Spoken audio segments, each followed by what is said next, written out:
ever saw. When I started balling, I was young. You won't think.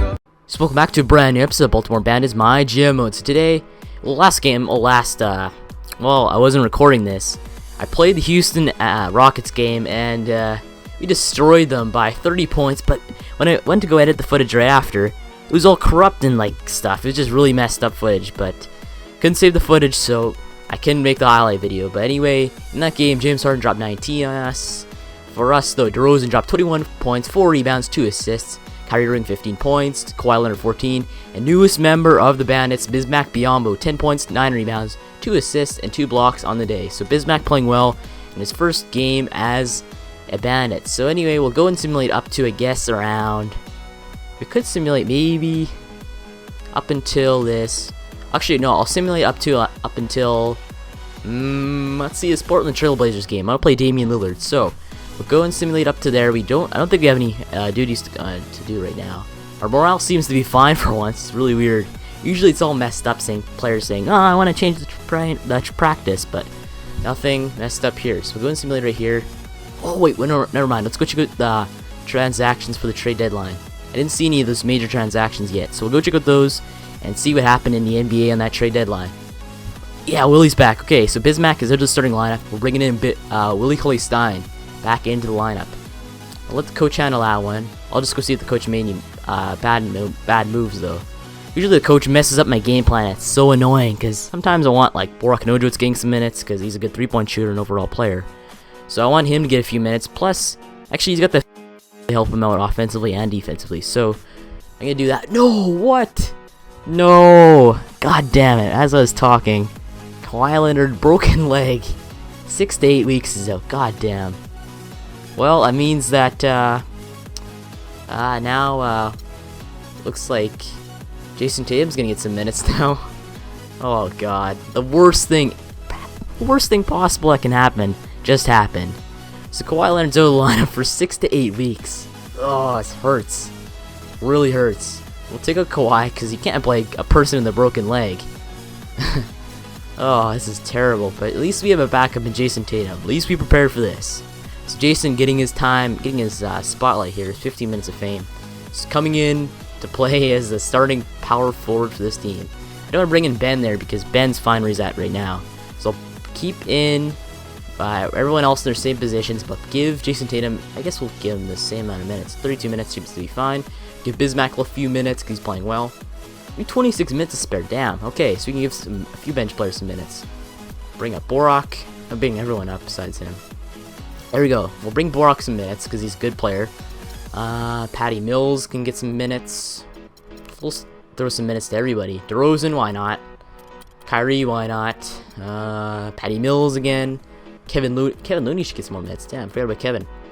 You keep forgetting about Kevin. I don't know why we do. Kevin Looney's a quality player though. Like honestly, if we didn't have like a few power forwards and stuff. Wait, minutes allocated and playable injuries. Oh, that's right. Yeah, we have Kawhi playing 1 minute. There we go. So give KJ McDaniels that 1 minute, and I think our lineup looks good to go with the injury due to Kawhi Leonard. Come on. Why? Near the end of the season, something always happens. Something bad always happens. With Kawhi Leonard going down, that seems to be a lingering injury. What, is it time to start going into tank mode? Are you kidding me? We're number 1 in the Eastern Conference. We're number 1 in the NBA overall, I'm guessing. Why'd we go into tank mode? It's the stupidest thing. No problem. There you go. I have complete confidence in the rest of this team to pick up Kawhi's slack. We don't even know he's gone. Of course, it's gonna be the way it is. Why is Kawhi angry? Actually, you shouldn't have said Kawhi's slack because he's playing well, but... crap. So Kyrie Irving, thinking about him. I don't know if it's good or bad. Hopefully it's good. We need the morale to be good at this point in time because we need to win these basketball games here. At the end of the year, it's tricky. I mean, team may be on a winning streak right now, but the fans are feeling confident. What do you have to say about them? Prove them wrong. These fans suck if they think that we're bad. Baltimore is the best team in the NBA, in my opinion. Well, that's because I own the team, or I manage the team. Kyrie Irving like to discuss how the team should handle a recent injury to a teammate. Let me guess. Don't acquire any more small forwards. That's what I'm guessing. They always say that. They always say, "Oh, don't acquire any more small forwards. We're fine. We'll pick up the slack." Even though you might need to pick up a small forward for the bench. It's so stupid. Because then you go and pick up a 69 overall small forward just to fill position. And they freak out on you saying, oh, you're going to take the starting position. It doesn't work that way. Hey Alex, we just wanted to let you know that even though Kawhi Leonard is going to miss time because of his injury, there's no need to bring in talent as we have guys on the bench that could already step up. Promise no more moves. We're not going to make any moves anyway. We have no one to sign. There's no good players to sign left. So we stepped up the morale of everyone else, though. It's good to see. We'll go and check out this transaction, so like I was going to do a minute ago. But anyway, transaction. So there was the big Bismack Biyombo trade that we acquired a first-round pick from the Bulls. So that's good. Timberwolves trade Isaiah Canaan for Norman Balinka. Warriors trade Norris Cole for Chris Humphries. Chris Humphries is a quality player, though. Back in the Wizards GM mode, he was consistent like crazy. Good. But Hornets trade Derek Favors and a second-round pick for Mike Connolly. Not too bad of a trade. Wizards trade Gary Neal for Eric Gordon. Eric Gordon is a very good player on my team, though. He hits so many threes, and he's a pretty fast player. But Timberwolves trade Russ Smith for Aaron Baines. Glenn Arbison III for Timothy Mozgov. Same with Mozgov, a great player on the GM mode. He played very well for us back in the Cavs days.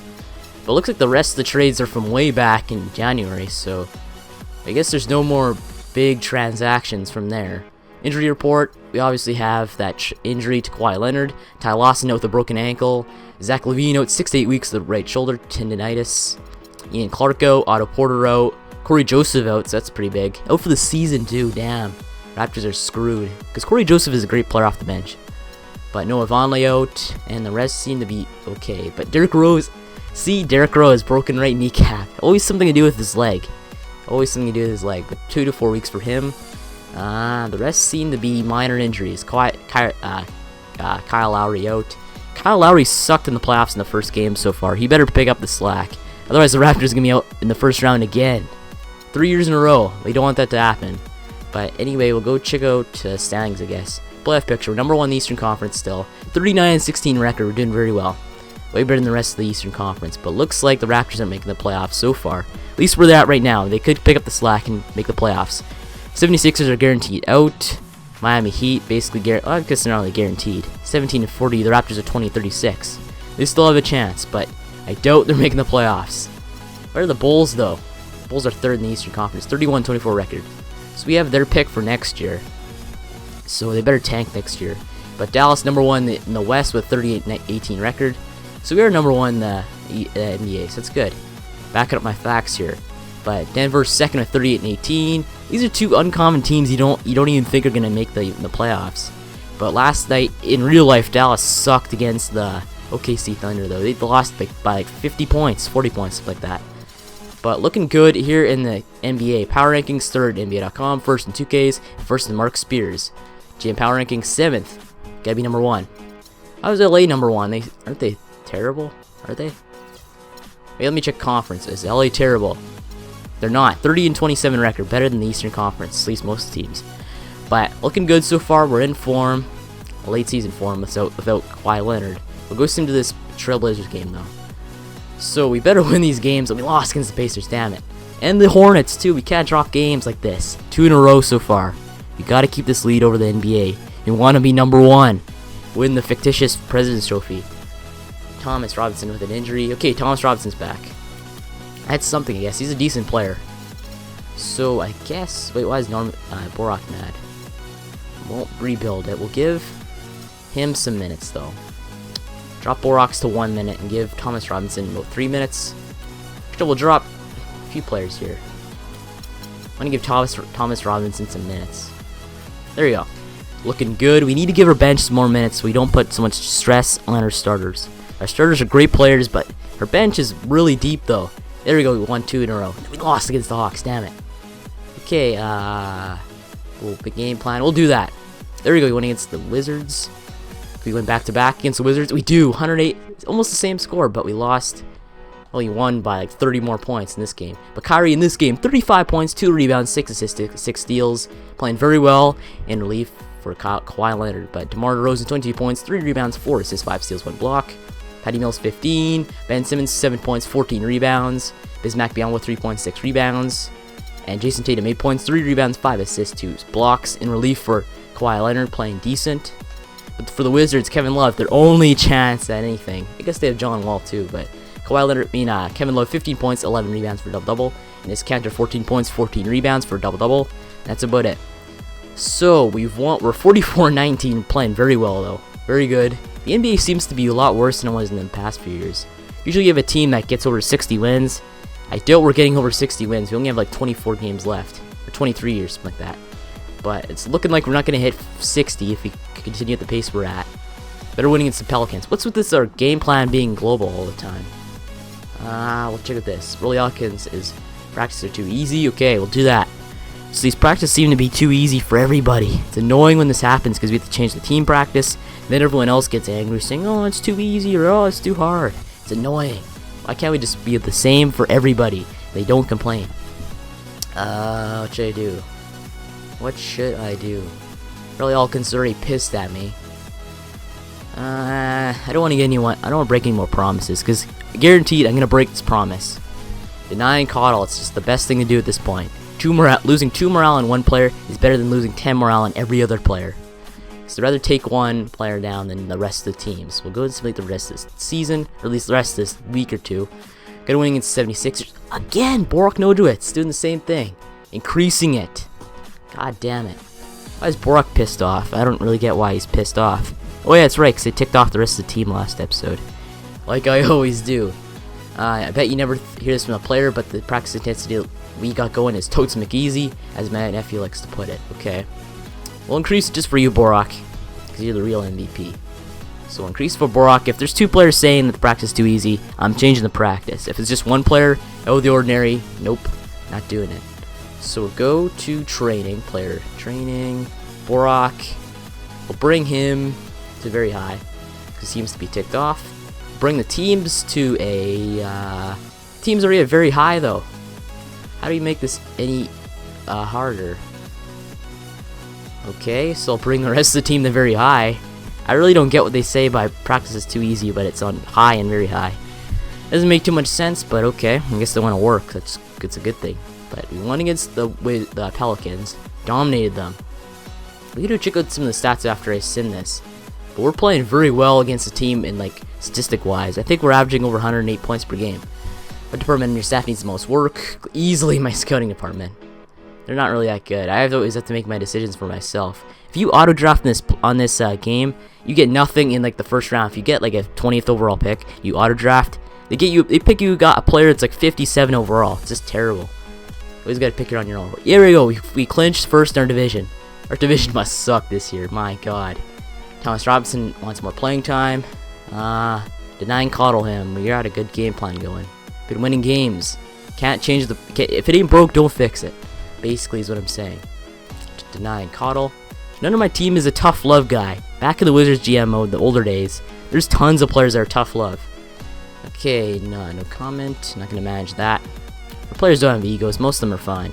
It's only the bench players that seem to have the egos, which is really weird. Usually it's the other way around. You think the starters would be all ticked off, but nope, they're pretty good. But I guess they're getting minutes too, so it kind of makes sense why they're not ticked off. But we won against the 76ers. I just want to go check out some of these stats though, these advanced stats. We're playing very well. So just want to check out these advanced stats. Team stats? There you go. Okay, so we're averaging 106 points per game. That's second in the league. Lakers are averaging more than us. Damn, okay. Points against per game. We're 22nd, that's good. I want to see that. Kings best defensive team in the league though. Points differential, 7.8, that's good. Field goals made per game, we're 7th. Field goals attempted per game, we're 10th. Field goal percentage, we're 6th, that's good. 3-point field goals made per game, we're 8th. That's not too bad for a team that's made of primarily defensive and paint players, I guess. I don't know. We get some good shooters in the team though. 3-point attempted, we're 10th. 3-point field goal percentage, we're 10th, not too bad.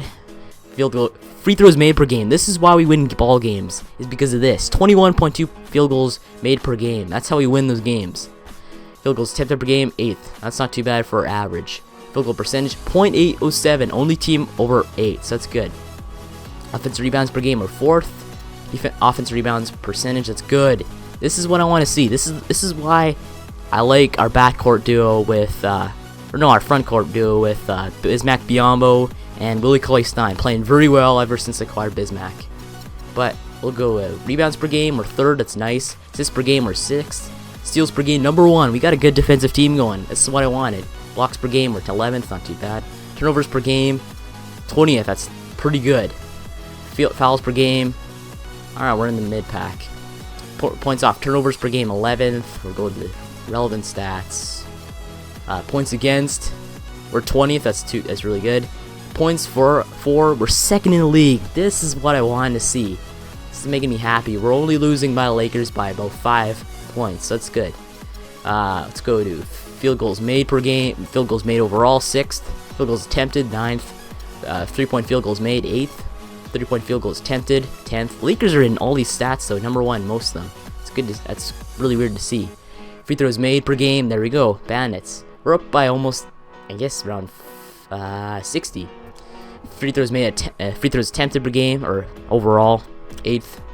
Offensive rebounds, we're 4th. Defensive rebounds, we're 5th. Rebounds overall, we're 2nd. Assists, we're 4th. Steals, we're 2nd. Blocks, we're 11th. Fouls, mid to the pack. Turnovers, mid of the pack. And that's basically the rest of the relevant stats. We'll go to bench, actually. Our bench actually not doing too good. 25th. That's not good enough. Suns are the best bench in the league, though.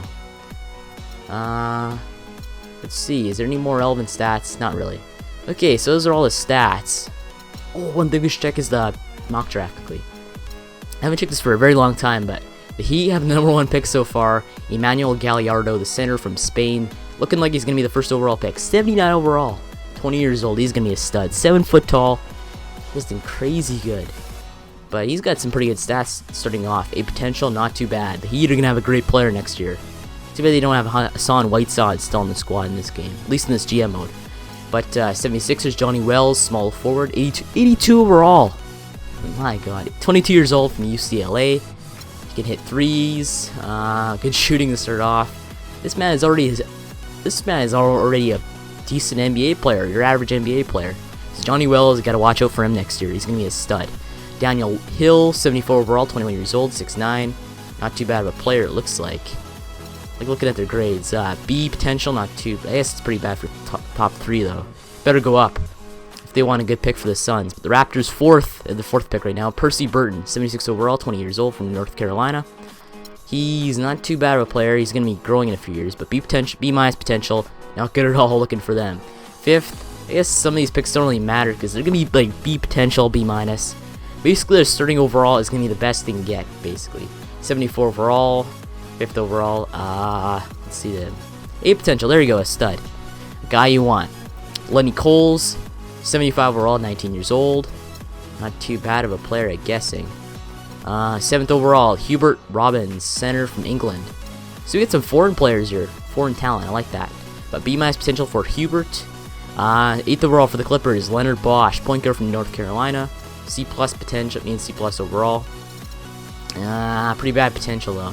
So the rest of these players are gonna be not really like team breakers kind of thing. They're not gonna really impact their team. Like I swear to God, most of the bottom 10 are gonna be released from the team. Just gonna say that, put that out there. Most of these players are gonna suck. Because look at this, C potential. You do not want a C potential guy in the first round. I mean, like, usually you don't get studs at the bottom end of the first round, but every once in a while you see a good one like Rudy Gobert, I don't know, Isaiah Thomas in the 2nd round, last overall pick. Like, you can get some pretty good players, but you never really consistently get good players in the bottom 10, at least in this game. In real life, you get tons. Like, the Raptors got Norman Powell in the 2nd round. He's been playing very well. Probably one of their best players so far at the end of the season, but anyway, that's basically the gist of what the draft class is going to be for this year's draft. It's not really looking too good. Johnny Wells and the top overall pick, Emmanuel Gallardo, looking very good though. Bright futures ahead of them. But anyway, we'll go and simulate to the rest of this week. Because I want to get to this Trailblazers game. We won 4 in a row. 87 team cam. Let's reach 50 games. Borak's pissed off. You guys saw me, right? You guys saw me. I went and changed the intensity to very high for Borak Nojewicz. And the team, very high for both. 2K, just fix your game, please. Oh my god. Okay, Borak. You're part of a glitch. Your badges are a glitch. You are the glitch. Ugh, I don't know where I'm taking this, but come on, man. Come on. Either way, I'm screwed. All 3 of these options, I'm screwed. I don't want to spend VC on a stupid player who's playing the bottom end of my rotation. Come on, man. Here it is. It's gonna sting. It's like getting a needle. It's gonna hurt. There it is. Okay, it's over. It's over, okay. Overall, morale is done. I'm never ever gonna promise for morale, or at least team training, ever again until 2K fixes their game. I'm putting this right out here right now. Ronnie, can you please patch this right now? Just go over to your computer, go type in, I don't know, some code, and patch this game, because I'm ticked off right now. I don't want to see this ever again. Okay, so we win the games against OKC and the Pistons. We lose against the Celtics, but looking very good. We have 51 wins in the season. Our team's playing very well. For the most part, most of our players are playing very good. Our morale's okay, but okay, just please fix your game. That's my last line on this episode. But anyway, make sure to like and subscribe for more Baltimore Bandits MyGM mode. And thanks for watching, and I will see you later.